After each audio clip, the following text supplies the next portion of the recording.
দোয়াটা হচ্ছে আল্লাহুম্মা ইকফিনি বিহালালিকা আন হারামিকা ওয়া আগনিনি বিফদলিকা আম্মান সিওয়াকা।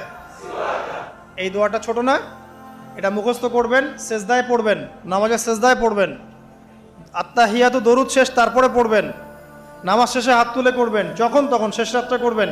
ইনশাআল্লাহ দেখবেন আপনার ঋণ বলতে কিছু থাকবে না ইনশাআল্লাহ। যদি থাকেও, বড় কোনো ঋণ থাকেও, আল্লাহ পাক অন্য কোনো মাধ্যমে এটা শোধ করার ব্যবস্থা করে দিবেন ইনশাআল্লাহ। ইনশাআল্লাহ। যে দারিদ্রতা দূর করতে চান, সচ্ছলতা চান, কয়েকটা কাজ করেন।